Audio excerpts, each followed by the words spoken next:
besar yang menghegemoni. Betul. Nah, Iya. jadi pertanyaannya kita ini untuk membangun bangsa ini, apakah larut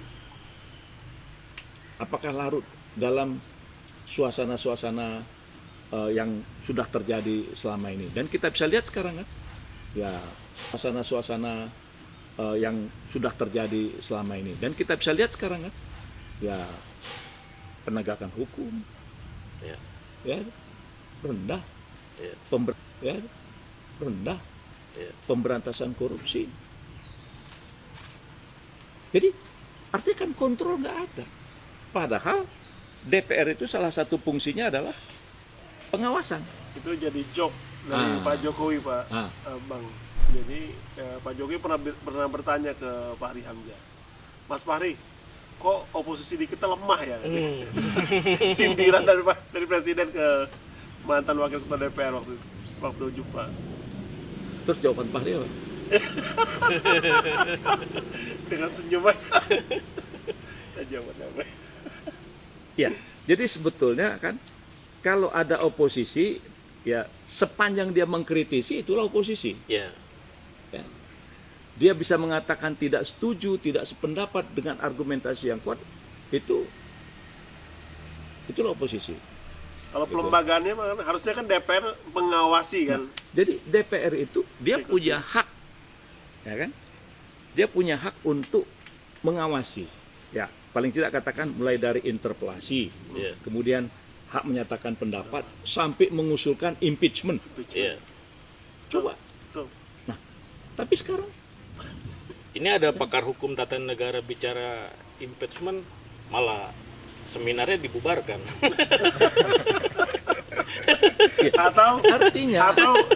Artinya bahwa yang kita ngomong demokrasi itu hanya di mulut. Sebatas tenggorokan aja. Ya kan? Iya. Kalau demokrasi yang benar-benar, aku kalian kecam habis-habisan dalam forum, aku harus tetap senyum. Ya kan? Berargumentasilah. Ya berargumentasilah, gitu kan? Nah, bukan harus langsung suruh aparat selidiki apa dan sebagainya. Udah nggak bisa.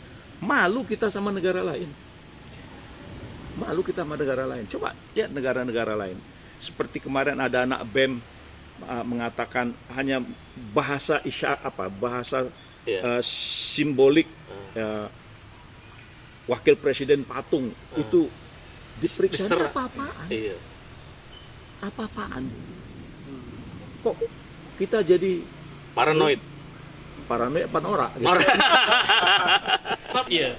Gimana mengatasi cukong politik di dalam suasana demokrasi ini? Karena ya kepentingan itu di demokrasi sekarang syarat dengan yaitu kepentingan ekonomi lah yang paling besar selain politik. Jadi yang jelas pengalaman kita di 15 tahun terakhir ini, ya, itu nuansa transaksi suara itu kental. Nah, itu bisa terlihat dari banyaknya uang yang dikeluarkan orang-orang yang untuk jadi anggota dewan. Pertanyaannya itu untuk apa? Ya. Nah, berarti ada yang dibayar. Kenapa? Karena memang dengan adanya threshold itu ada suara-suara yang bisa dipindahkan. Ya, bisa dipindahkan bisa dialokasikan ke yang lain gitu kan. Dan itu kan buktinya apa? Buktinya berapa banyak hasil pemilu itu yang kemudian masuk ke pengadilan. Tampaknya cukong politik justru lebih mudah kalau adanya threshold untuk mengatur karena lebih sedikit. Itulah oligarki tadi. Malapetaka demokrasi kita ini. Ya, ketika para toke-toke, ya, cukong-cukong ini ikut membiayai gitu. Nah, banyak kita bisa lihat misalnya membiayai gitu. Nah, banyak kita bisa lihat misalnya ada satu daerah di Kepulauan Riau, yang bayangkan itu mayoritas Muslim, tapi kemudian yang jadi itu berbeda. Nah, ketika ditanya, ya karena memang masyarakat itu Tapi kan kita tidak bisa, ya kan? Tapi kalau kita omongin nanti dibilang bawa dong ke ranah hukum gitu kan. Loh, persoalan kita ini bukan bicara ranah hukum dulu, tapi bagaimana itu dicegah jangan sampai terjadi. Nah, yang menimbulkan ini, yang menimbulkan masalah ini tadi, sebenarnya sistem.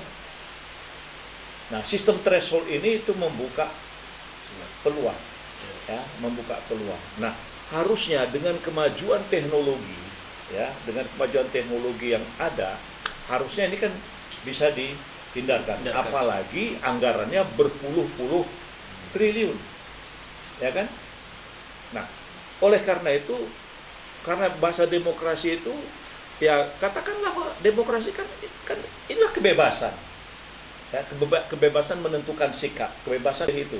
Kenapa harus dibatas-batasin? Jadi biar dia partai politik ternyata memang sesuai dengan persyaratan itu hanya satu orang yang terpilih, biarlah dia berbicara satu orang ini di parlemen. Nah, kalau misalnya secara untuk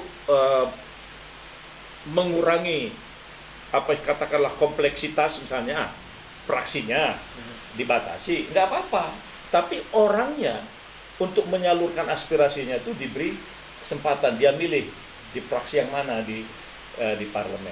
Menurut aku ini lebih ada solusinya, bisa dikompromikan. Satu sisi suara rakyat itu tidak ada yang terbuang.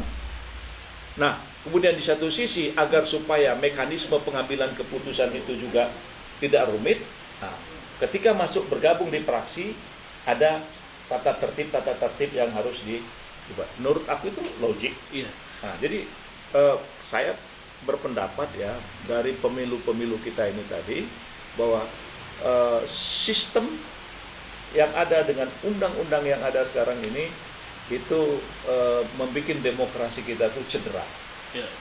Ya, membuat demokrasi kita cedera sehingga partisipasi orang pun akhirnya bisa kita lihat tingkat kehadiran orang ke bilik-bilik suara itu kan bisa dilihat juga dari waktu ke waktu.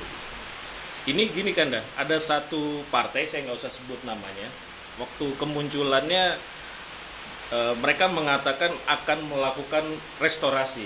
Nah, partai ini kemudian ya naik cukup pesat ya dengan jargon-jargon akan melakukan restorasi dari demokrasi yang katakanlah sudah melenceng dari nilai-nilai Pancasila. Tapi anehnya statement terakhir kemarin ketua umumnya bilang jika 2024 presiden kita ingin melanjutkan 3 periode, mereka dukung. Lah ini restorasi tapi mendukung, malah merusak demokrasi nih. Kira-kira Partai Umat apakah tadi Kanda katakan menjaga kalau masyarakat atau kaum milenial memberikan suaranya ke Partai Umat akan dijaga, tidak akan bisa dijual belikan, artinya Bang Kaban berusaha menjaga, atau ada formulasi yang lebih jenius daripada sebuah kata-kata. Ini lagi rame frasa-frasa nih, istilahnya restorasi ya kan gitu, kemarin istilahnya melakukan perubahan restorasi. Kira-kira ada rumus ajaib apa dari Partai Umat? Jadi gini, dari sekian puluh kali kita pemilu, ya kan, saya tetap mulai dari 55, ya kan, terus selama Orde Baru sampai sekarang, kerinduan pada pemilu jujur itu harus prioritas.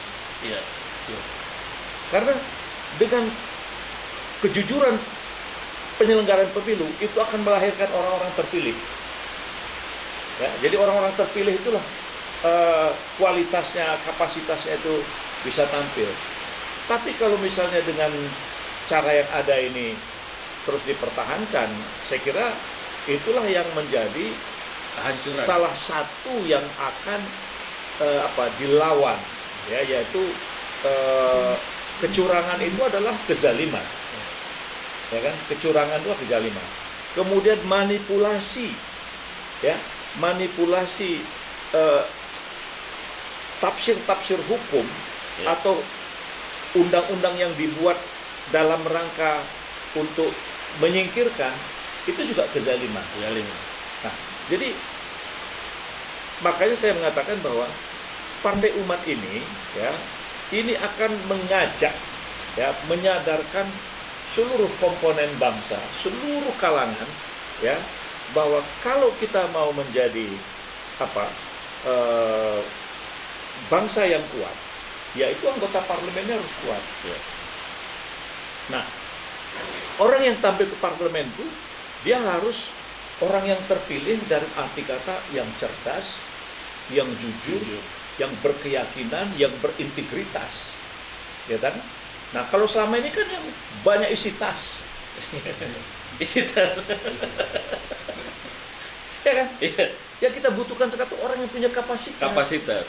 Ya, kapasitas keilmuan, kapasitas keimanan, ya kan? Dalam Islam itu yang wajib itu fatona, Ya, kecerdasan kan? kejujuran, Berarti kecerdasan. kecerdasan, bukan orang yang bodoh kan Betul. gitu. Dia boleh kaya, dia boleh tidak punya duit, tapi cerdas itu mutlak kan. Nah, inilah yang saya katakan bahwa Partai Umat itu membuka peluang, memberi Kapasitas. kesempatan semua mereka-mereka yang memiliki, ya, kapasitas ilmu, ya, kapasitas keterampilan, Keterampilan. ya, kapasitas dia untuk mencintai lingkungannya, gitu kan. Nah, orang-orang seperti inilah yang diharapkan bisa bicara di parlemen. Jangan seperti sekarang. Iya. Seperti sekarang itu anggota parlemen, hak-hak konstitusinya digunting, ditutupin, dia setuju. Setuju. Diem aja kan, Dan. Udah kembali. Inilah akibat, Iya. ya, lawan dari kezaliman itu kan Iya. bersahabat karib dengan kejahilan, bodoh. Iya. Jadi, nah, sementara undang-undang kita mengajak kita cerdaskan, Cerdaskan. Iya. cerdaskan. Gitu. Atau itu Ikro. menjadi ini, Pak, tantangan bagi partai-partai dalam melakukan rekrutmen calon legislatif, calon pemimpin daerah, bahkan calon presiden gitu, yang kayak gitu. Faktanya, ya, faktanya. Ini kan partai-partai kan sudah dipilih rakyat. Iya. Ada dapat 18%, ada 15%, 12% dan sebagainya. Pertanyaannya, selama ini, ya kan, dia sudah mewakili rakyat. Tapi apa yang diterima oleh rakyat? Gitu dong. Nah, jadi rakyat pun harus mulai harus dicerdaskan, gitu. Nah, kita ambil contoh gini. Jerman itu ada Green Party. Bayangkan, Green Party ini kalau nggak salah baca, itu dia muncul itu setelah Perang Dunia Pertama, ya kan? Nah, waktu itu di Jerman Partai Demokratik, Sosialis, Partai Kristen ada, semua ada. Dan silih berganti. Green Party ini kecil karena dia bicara lingkungan. Jadi orang belum bicara lingkungan dia sudah mulai. Tahun berapa sih Bang? Aku bilang tadi setelah Perang Dunia Pertama kalau nggak salah. Kan Jerman kalah tuh ya. Nah, Jerman kalah. Nah terus itulah perjalanan Eropa lah gitu ya. Nah kemudian Jerman konsolidasi, akhirnya dia bisa menjadi negara industri yang kuat kan gitu kan. Nah, ada Green Party. Tapi masyarakatnya udah cerdas Pak. Nah, dicerdaskan. Dan saya melihat waktu ke Jerman itu memang luar biasa. Kesadaran mereka terhadap lingkungan tuh tinggi. Oh, luar biasa banget gitu ya. Nebang pohon itu nggak sembarangan, ya kan? Nggak sembarangan. Nah, jadi tapi itu dia 100 tahun. 100 tahun dia merintis itu. Nah, baru 18 tahun itulah Green Party menang Merkel. Angela Merkel. Nah, Dan Partai Uni Demokrat. iya. Jadi dulu dia dengan Parti Green itu Green Party itu satu contoh gitu kan. Nah, jadi barang apa? Nggak, ini kan tidak sama situasi di sana dengan di sini. Tapi aku ingin mengatakan bahwa ada orang partai yang dia konsisten memperjuangkan apa yang menjadi cita-citanya. Nah, dengan proses pencerdasan dan pengalaman kehidupan, rakyat jadi cerdas. Nah, sekarang kita bisa lihat, ya kan dulu kita bisa katakan 30 sekian tahun, katakanlah Golkar berkuasa. Iya. Apa ujungnya bangsa ini? Nah, sekarang petugas partai, ya, petugas partai jadi presiden, ya kan? Terpilih mereka di parlemen. Bagaimana bangsa ini? Nah, jadi rakyat harus dicerdaskan. Nah, tentu partai umat, tentu partai umat akan melihat persoalan-persoalan. Nah, kita bisa lihat sekarang misalnya bagaimana ketimpangan pemilikan, ketimpangan pemilikan lahan-lahan produksi misalnya. Kemudian ketimpangan tentang bagaimana penerimaan negara dari hasil tambang dan bagaimana nasib masyarakat di sekitar tambang, bagaimana nelayan-nelayan kita. Jadi sektor-sektor ini bagaimana dia bisa menjadi betul-betul memakmurkan rakyat. Nah, umat harus umat berkewajiban, berkewajiban. Jadi siapa masyarakat yang ingin, gitu kan, memaksimalkan sebesar-besar kemakmuran rakyat, harus di umat. Tapi kan problem di Indonesia ini kan selalu partai itu harus sudah figur sentral. Kalau kita lihat tahun 2004 bagaimana Pak SBY menjadi figur bagi Partai Demokrat. 2008 Pak Prabowo atau 2009 ya Pak Prabowo sebagai ikon dari partai Gerindra. Nah di umat ini selain Bang Kamal dan Pak Amin ada figur yang lain. Saya ingin mengatakan partai umat ini harus menjadi partainya kaum milenial. Iya. Menjadi partai kaum generasi baru yang memiliki cita-cita Indonesia masa depan, yang lebih survive. Nah, jadi ini butuh orang-orang cerdas yang berintegritas. Ya. Dia sekolah ijazahnya nggak beli misalnya. Ya. Dia sekolah bukan karena kedekatan hubungan misalnya. Jadi betul-betul kecerdasannya, ilmu. Nah, karena persoalan-persoalan yang dihadapin oleh Indonesia ke depan dengan ya katakanlah seperti beban hutang yang luar biasa, ya kalau bahasa indeks ugal-ugalan, ya kan. Kemudian eksploitasi sumber daya alam, kemudian bagaimana kita menghadapi konsekuensi kita untuk ikut di dalam proses menurunkan emisi karbon dalam konteks global warming, ya, kemudian masalah perubahan iklim dan sebagainya. Ini butuh orang-orang cerdas. Ya. Jadi partai umat itu harus akan mengedepankan ini, ya, mengedepankan orang-orang cerdas yang memiliki komitmen keilmuan untuk sama-sama dengan masyarakat. Bagaimana ketimpangan yang ada sekarang ini bisa diatasi, dan saya yakin bisa. Kalau kita lihat proses pembangunannya 10 tahun oleh Pak Jokowi ini kan kelihatan terjadi masifikasi pembangunan infrastruktur. Nah, partai umat kalau nanti diamanahi memenang kursi atau bahkan menang di pilpres atau ikut di pilpres, apakah akan melanjutkan hubungan Pak Jokowi atau berubah lagi? Nah, jadi gini, kita ya harus menjadi bangsa yang besar.